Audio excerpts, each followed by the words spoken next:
Recording. Welcome everybody to the DQ Lifestyle Podcast with me, Marcus, and today we're going to talk about the self-fulfilling prophecy. We got there. So yeah, self-fulfilling prophecy. Do we know what this is? This is like when we think we have a superpower. So we'll go into something thinking, this is going to happen, she's going to do this, he's going to do that. And then it ends up happening and we say, see, I told you. But a lot of the time, it wouldn't have happened. But what it is, what you get fixated on, it all comes down to like what they say about manifestation and things like this. So what you fixate on happens. So if I think my relationship's going to go to shit, then that's all that's on my mind. If that is what's all that's on my mind, this relationship's going to go to shit, I'm telling you, she's just going to fuck up, she's just going to do this, she's going to do that, Anything that she does just like slightly outside my expectations. We spoke about expectations before. I'm going to blow it up. It's going to feel magnified. I'm going to point it out. I'm probably going to do her head in.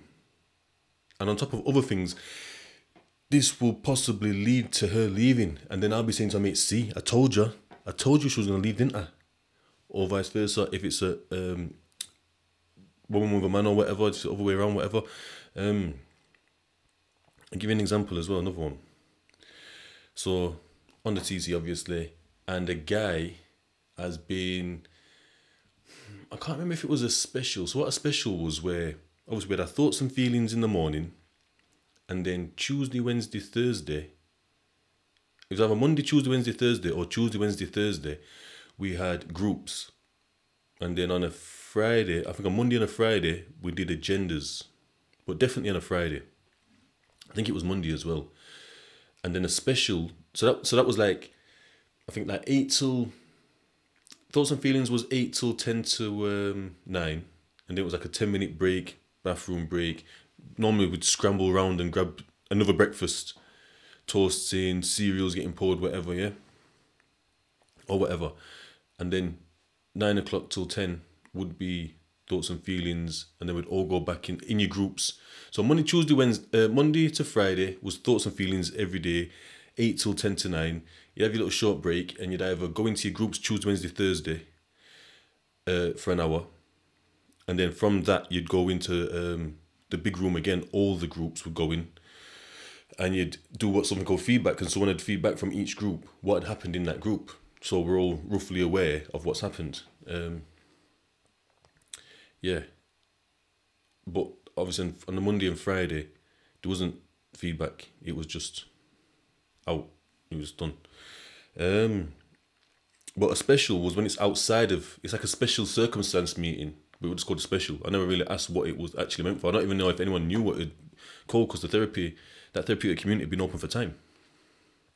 Anyway, so special was when it's outside, so it might have been like literally straight after that, or it might have been at like 1 o'clock, like instead of going to like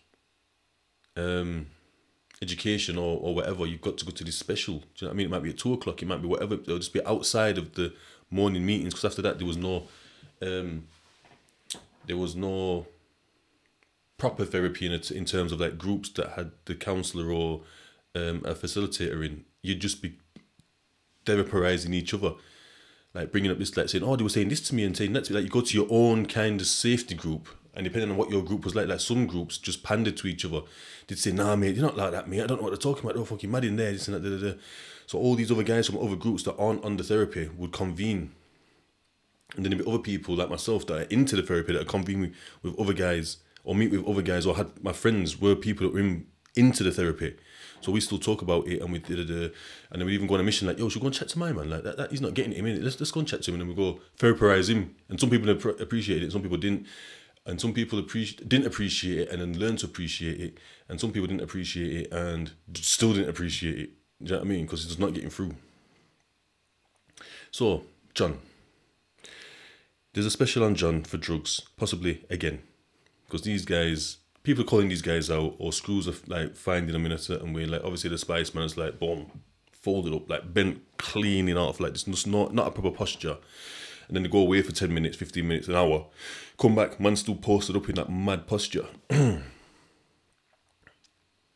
what he caught him Actually, this is how we caught him. It looked through his flap. So when you look through the flap of the door, so in prison, doors have got these, like, they've got different types of flaps. So some have got like a little, what they call a Judas eye, and it's just got like a little, bit like a spy or whatever they call that ear, when it's got that thing that you just slide across and look. It's got a bigger one. And some have got like a big letterbox thing this way, but most of them have got it this way. So the Judas eye's got like a little thing that you just like slide across. That flap's got one that comes up like so. That's why they call it a flap, because that's the flap. Do you know what I mean? And most of them are like this, like oblong, like short glass. Like it's got a small glass obviously in it, so it doesn't get broken. It can't get out, and it's got the flap. So when you look through the flap, straight away you can see the bed. Yeah, you can see the bed straight outside the window. You can roughly see like the TV and that, and there's like the toilet. So your privacy. So you got the sink. You possibly could kind of catch a bit of the sink if you look down. And you could probably see someone's legs if they were sat on the toilet, and that's a shower area. But they had like a plastic thing to cover like the some Velcro that covered up the covered it in modesty in a sense, but it wasn't too big, so they could see her. So what this guy's done is looked round and seen John stood on the toilet at his vent, blowing smoke through the vent. It's a non-smoking jail. All jails were non-smoking at this time. So what it is, he's put him on the agenda. So that's how so rather than traditional punishments, under TC, they'd put you on the agenda for you to talk about these behaviours. So smoking's a behaviour. Stabbing someone's a behaviour. Do you know what I mean?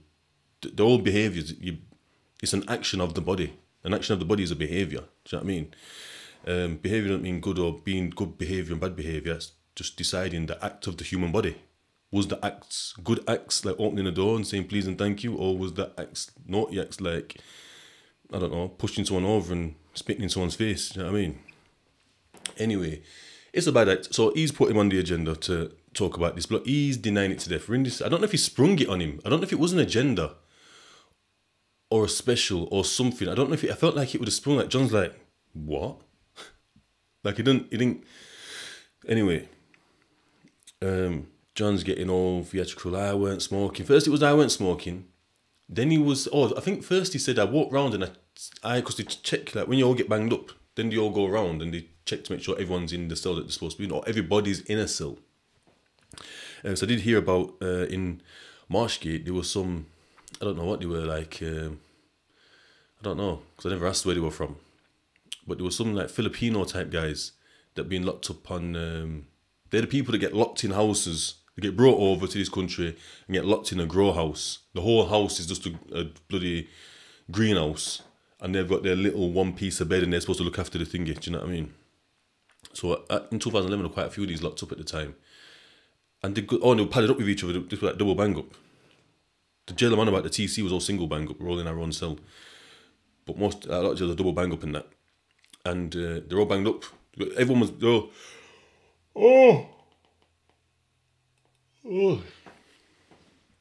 Right, cut that out. They've got pad mates. They're padded up with each other because a few of them locked up. And they go in each other's cell and spend the night with their pal. Do you know what I mean? It's sick. Like all the schools are in the scene, there's like 2 people in there. Cool. As long as there's 2 people in there, no one's left. There's 90 people on the wing. There's 2 people in every cell. There's supposed to be 2 people in. There's 1 person in every cell. There's supposed to be 1 person in. There's 90 people on the wing. No one's escaped in their eyes. Boom. Who cares who's in what cell? They weren't looking properly. You know what I mean? So anyway, they go around checking. He's seen him doing something on his bed. But as the flap's gone, he's kind of like supposed to like flatten his hand against his bed kind of thing and whatever. So he's thought, So he must have gone off and thought, I'll come back later on. I'll just come back later on. This guy's smoking. He thought he'd seen him rolling and lacing the thing kinda. You know what I mean? Like if you've got your back in, you don't need to sprinkle on top again. You know what I mean? So it's gone from smoking to like, right, that information's come out. Because before it was just, I seen you smoking through the vent. Then it's transpired backwards like, oh, but when I came around the first time, the reason I put you on it because I seen you smoking in the vent. I definitely seen you smoking through the vent. There was smoke. There shouldn't be smoke in your cell. And then it's come So that's why it's on the agenda. So when we've heard what is on the agenda for, obviously the man them are like doing the therapy, like questioning on that. And then it's come down to, well, I've seen him do this and that. It's like, whoa, so it's possibly spice now. It's drugs we're talking about now, not the smoking. Anyway, John is obviously in straight up denial mode because obviously you feel threatened. You're worried because once you come onto the therapy, you don't want to leave. Do you know what I mean? Like, nobody wants to get kicked out or kicked off anything. And it was just a behaviour that's seen that when people are in something, they don't want to be kicked out because they're mad. Because just say, certain people did get kicked off. So when you get kicked off, and I saw them in like healthcare, because I worked in healthcare, which is the same healthcare that the TC side went to and the main side. And like the nonsense came, but there was in a different holding cell. But I see him coming through because obviously I've worked in healthcare. I was walking about the corridors. What else? So when I kicked off and I'd see them, they're not bothered then because they've like gelled in another scene. They're not bothered about moving up when they was there because they'd be crying. Like when they realised they'd been kicked off, they'd be crying like, yo, I don't want to be kicked off. I don't want to. I see it now. I'm going to try my best to do. In the end, the schools made their final decision. This guy's going. Do you know what I mean? Even if the man didn't vote, because we voted. Vote him on, vote him off. And we voted to keep this guy on. School's like, nope. This guy's upsetting the apple cart. Get him gone. They're a risk. And they don't like it. Do you know what I mean? Obviously, they come to terms with it. And then you see him again, like on that side of wing. On that side of the jail, and it's like, they're fine. They're dissing the TC. Fuck that TC. Weird over there. Which it is, because it's not the norm. Do you know what I mean? So anyway, John don't want to be kicked off. Nobody wants to be kicked off. I probably would have done something similar. Do you know what I mean? But John's like, yeah. He's like, yeah. He's throwing himself back in the chair. He's trying to like bang his head on the wall kind of thing. And he's like, whoa. Obviously, these times now, it's a bit mad. It looks a bit mad to me because I'm understanding self-harm a bit more. I always thought self-harm was cuts to the arm. Or cuts anyway, because I'd just come from, not just, but the TC jail I was in was Dovegate. I'd come from Loudon. From Loudon, I come from Hull. That's where I started my journey. My prison journey on my last sentence. And these guys had cuts everywhere. Did like slices on their neck. I'd never seen so much self-harm. Like slashes to death, but they were still like mandem as well. Like Hull was a bit of a mind thingy for me because these guys, like some of them blatantly smoked classes and they were mandem. Like man feared them and this and that. And by mandem, I don't mean they was on the road thing like yo brother and blood. They were like their mandem. They were like their on it lads, whatever you want to call them, on job guys. They blatantly smoked food. They were abusing steroids, so they're still hinged. They're slashed to death. And I've just never been around people like that are supposed to be on my level. Because they were on my level, they could organise a little bit what we had going on. Like I'm a foreigner. Not in terms of race or anything, but in terms of I'm from that part of Yorkshire. I'm from that city. I'm not from this part of the country. Do you know what I mean? Like, so they should, but they couldn't really, me and another foreigner that's from my sides, we're organ, and it's, anyway, yeah, so I just never seen it, but I just see it, I thought, rah, and this jail's like, just the way that they were was like, really depressed, like, I've just never seen something so, they seem old manish as well, but I thought that about the Northeasters as well, like, they're very like, they're not like young lads, even though they are young lads. They've got like old heads on their shoulders, but that's another pod. John's trying to smash his head in. I'm understanding self-harm more. The self-harm's not just slashing. Self-harm is trying to bang your head. You're harming yourself. Any harm to self. People used to sit in groups and they'd be like, yeah, I used to get forced to like go in the closet in the bedroom and they'd be squeezing the cheek. That's self-harm. Do you know what I mean? Overeating, undereating, too much exercise, no exercise at all, not looking after your hygiene, not taking prescribed medication that betters you, taking too much medication, like bare things that are self-harm, and you can see what's what and what's not going on. John's banging his head anyway, trying to bang his head. It's mad. He could blatantly bang his head, but it's like the way he was trying it, it was like if for the people that are watching me now, you can see that if I want to smash my head, I know where the wall is. I just keep going. All I need to do is try to bang my head on my neighbour's furthest wall, and I'm hitting this wall. You know the ones there? Like, but anyway, he might have caught his head a couple of times, but we were trying. I'm like, oh, what are you doing like this? But he's in, and he's like, in the end, yeah, he's denying it at first. Then he's getting aggressive on people. Like certain people, like, it lets certain people chat, so you can't chat to him. But then certain people chat and be like, well, what about you? He's on a deflecting thing. He's on an aggressive. Then he's like, well, anyway, people are chatting to him. I'm chatting, the counsellor's chatting, one or two of my people are chatting, because they know that where we are in this thing, people kind of listen to us because we can kind of be relatable and whatnot. And that. Like, oh, hold on, calm down. Whoa. Okay, let's just look at it like this.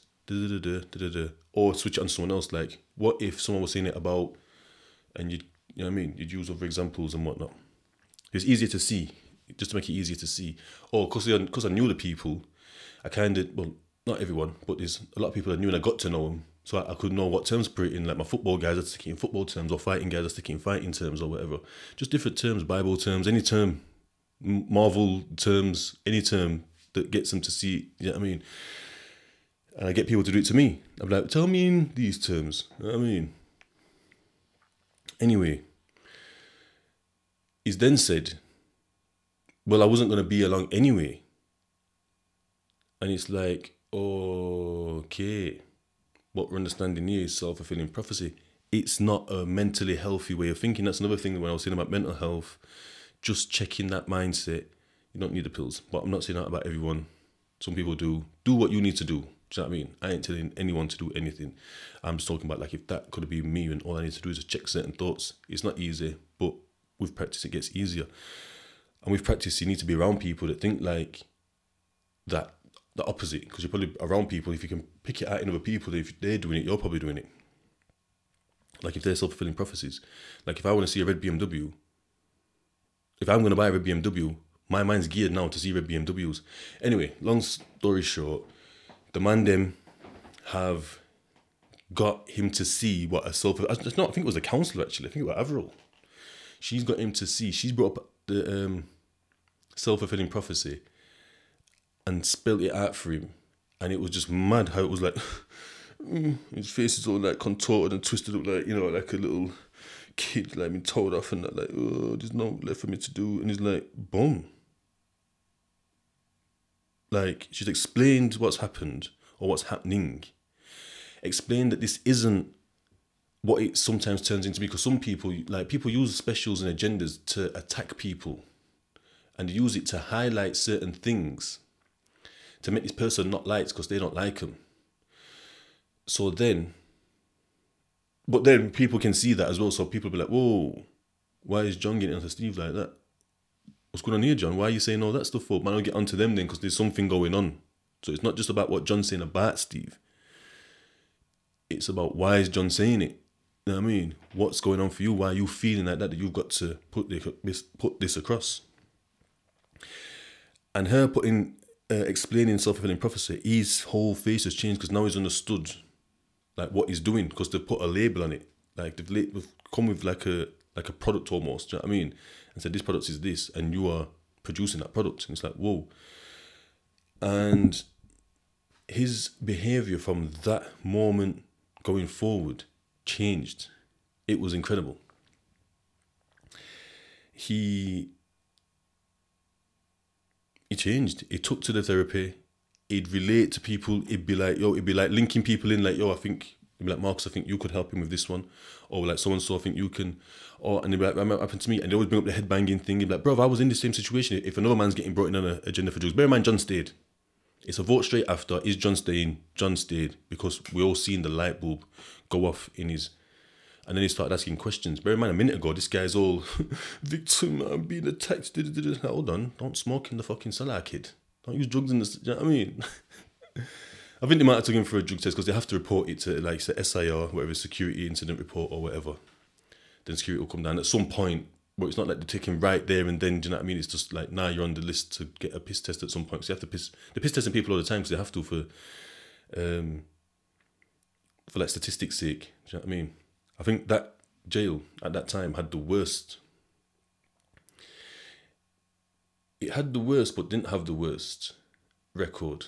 Oh, no, it didn't have the worst record. I think it was the second but the one with the worst was still in that same county, like, do you know what I mean? It was a jail around there. I think it was Stokeith or something. But there's another jail around there. No, it wasn't. It was Stokeith, I think. I think that was the worst one.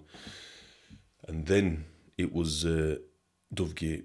But Dovegate was mad because, man, like the screws would come to like your door in Dovegate and they'd be like, oh, piss test. And just wait for you.